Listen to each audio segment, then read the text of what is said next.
Ang subkontinenteng India ay binubuo sa kasalukuyan ng India, Pakistan, Nepal at Bangladesh. Ito ay nakalatag sa paanan ng mga kabundukang Hindu Kush, Karakoram at Himalaya.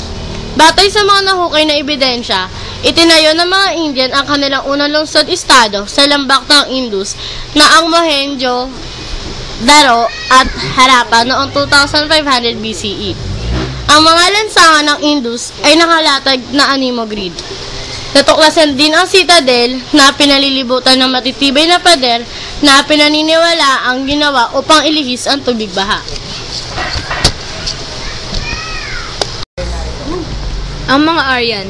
Ang mga Aryan ang unang pangkat ng mga taong nagmana ng kabias ng Indus. Ang Veda ay ang banal na aklat ng mga Aryan. May apat na Veda, ang Rig Veda, Yajur Veda, Sama Veda at Aharva Veda. Skruti naman ang kabuuan ng apat na Veda. Pinangalanan nilang Dravidians ang mga nomad na natagpuan na naabutan nila sa India na ibig sabihin ay maitim sa wikang Sanskrit. Sa pagsasanib ng dalawang kultura ay nabuo ang Hinduism.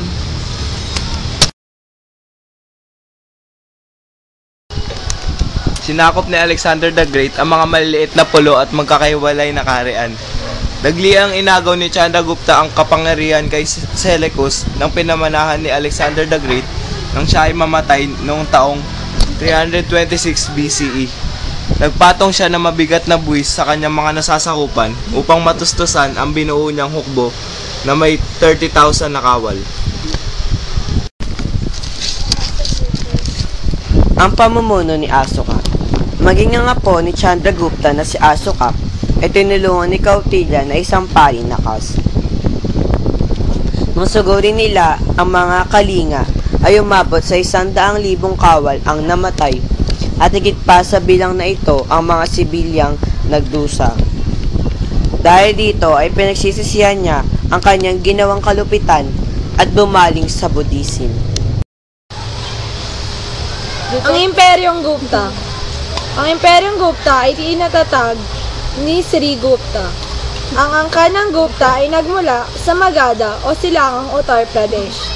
Di naglaon, ang angkang ito ay pinamunuan ni Chandragupta I na naging makapangyarihan bunga ng kanyang pagpapakasal sa anak ng isang maharlika at may impluwensyang pamilya ng kahariang Magadha. Matapos ang kasalang ito, si Chandragupta ay itinanghal bilang dakilang hari ng mga hari. Ang mga Gupta ay nagpasimula ng tekstong legal at formal na proseso sa hukuman. Sa kabila ng kanilang pagiging Hindu, ang angkan ng Gupta ay naging mapagparaya sa ibang relihiyon. Gayunman, ang Hinduism ay nagsimulang umunlad sa panahong ito. Ang Sanskrit na wika ng mga Hindu ay lumaganap sa buong imperyo. Nagkaroon din ng malawakang interes sa filosofiya at sining na Sanskrit sa imperyo. Bunga ng mahabang panahon na kapayapaan at kasaganaang nilikha ng panunungkulan ng mga Gupta. Sa panahong ito, nakilala si Kalidasa, ang dakilang manunulat na Hindu. Ang Kama Sutra, isang manual na may kinalaman sa sining ng pagmamahal, ay lumabas din. Pinagyaman din ng panahong Gupta ang pag-aaral at kaalaman tungkol sa astronomiya. Ang ating kaalaman na ang daigdig ay umiikot sa sarili niyang aksis, pati na ang paggalaw ng daigdig at araw, ay nagmula kay Aryabhata, isang astronomong Hindu.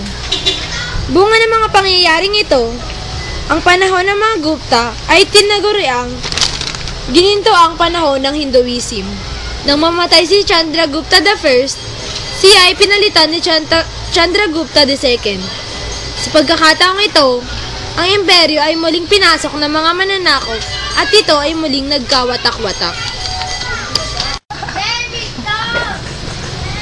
Ang mga Rajput.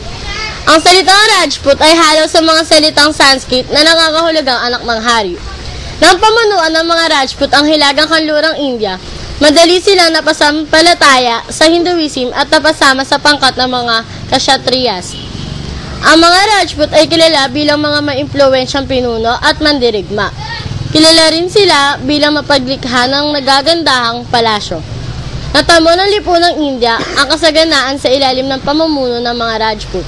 Sa pagdaloy ng panahon, ang mga Rajput at ibang Hindu sa ibang rehiyong Indian ay nagsipangasawan. Ito ang nagbigay daan sa paglaganap ng mga Rajput hindi lamang sa silangan at gitnang India. Ang mga estado ng Rajasthan, Uttar Pradesh at Madhya Pradesh ang kilalang sentro ng mga Rajput.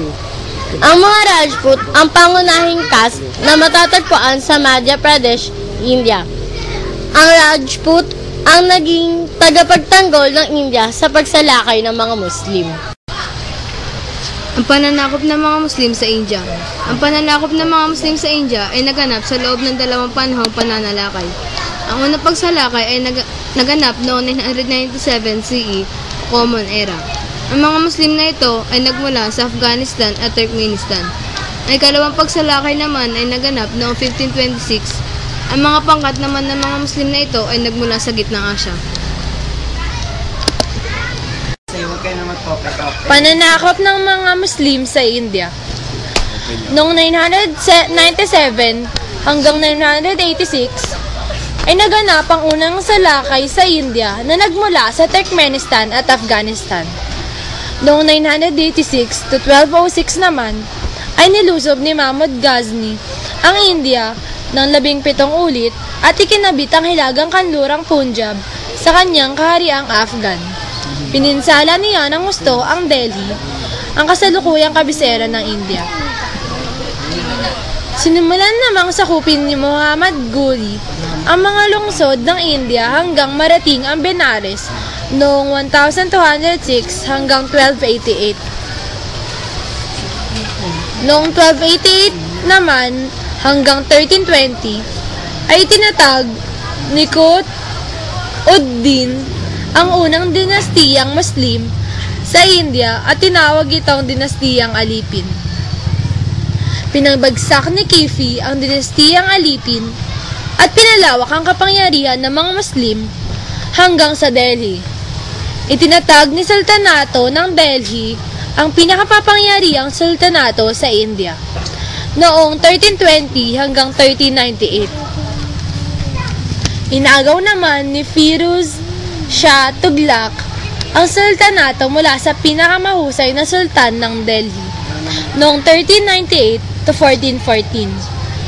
Samantalang noong 1414 hanggang 1450 ay nilusob ni Timur Dalim o Tamerlane ang India, ngunit nagtungo ng tuluyan sa Russia. Bumagsak ang dinastiyang Tughlaq at pinalitan ng dinastiyang Sayyid. Si Tamerlane ang kinikilalang pinakadakilang manlulupig noong panahon ng pananalakay ng mga Muslim.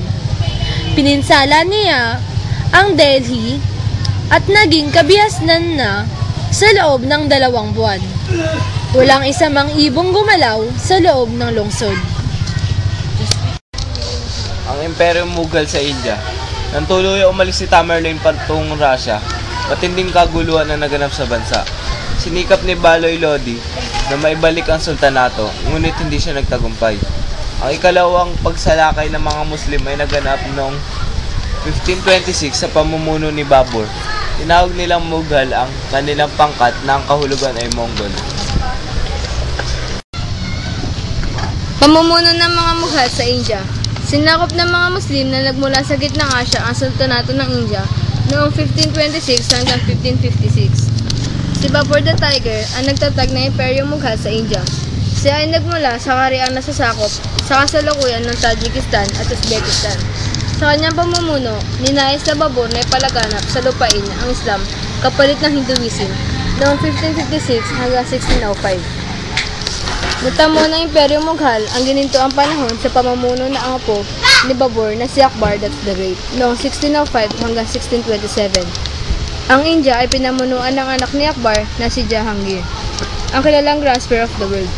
Ang imperyo ay pinamahalaan ng kanyang asawang si Nur Jahan noong 1627 hanggang 1658. Ang India ay napasakamay ng anak ni Jahangir na si Shah Jahan ang nagpatayo ng Taj Mahal noong 1658 hanggang 1707. Si Shah Jahan ay pinalitan ng kanyang anak na si Aurangzeb na nagpasira ng mga templong Hindu.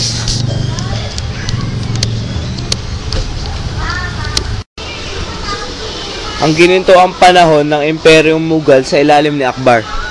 Si Akbar ay lubhang mausisa tungkol sa relihiyon. Siya ay nagtatag ng sariling relihiyon na tinawag niyang Divine Faith. Ito ay binubuo ng mga mag-aaral at elemento sa relihiyong Hinduism, Jainism, Kristyanismo at Sufism. Dakilang isa o Great One, ang kahulugan ng pangalan ni Akbar at kanya itong pinatunayan sa pamamagitan ng matalino at mapaghintulot na pamumuno. Ipinabago ni Akbar sa kanyang ministrong si Todarmal ang patakaran sa pagbubuwis upang maging magaan para sa kanyang mga nasasakupan ang pagbabayad nito. Ang Urdu na nangangahulugang mula sa kampo ng mga kawal, ang wikang ginamit ng opisyal sa Pakistan sa kasalukuyan.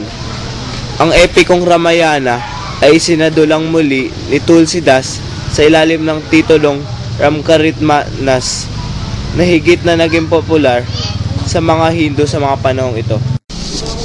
Ayoko. Ang panunungkulan ni Jahangir. Grasper of the world, ang mangangamkam ng lupain ang kahulugan ng pangalan ni Jahangir. Nagawa niyang kamkamin ang India hindi dahil siya ay makapangyarihan, kundi dahil sa talino at kapangyarihan ng kanyang asawang si Nur Jahan. Sa dalawang anak ni Nur Jahan, una niyang kinakitaan ng katatagan si Khusrau upang maging kapalit niya sa kanyang panunungkulan. Si Khusrau ay sumanib sa samahang Sikh, isang samahan ng mga nananampalataya sa Sikhism na pinaghalong doktrina o elemento ng Hinduism at Islam. Bilang ganti, ipinahuli ni Jahangir at Nur Jahan si Guru Arjun, ang leader ng mga Sikh. Dito nagsimula ang alitan sa pagitan ng mga Sikh at Muslim. Ang panunungkulan ni Shah Jahan. Hari ng daigdig, ang kahulugan ng pangalan ni Shah Jahan. Ang hilig niya ay nakatuon lamang sa pagpapagawa ng magagarang palasyo at sa maganda at paborito niyang asawang si Mumtaz Mahal. Si Mumtaz Mahal ay namatay noong 1631 sa edad na 38. Matapos ipanganak ang ika-14 na anak, bilang alay sa kanyang asawa, ipinatayo ni Shah Jahan ang Taj Mahal. Ito ay isang mausoleo na nagsisilbing libingan ni Mumtaz Mahal.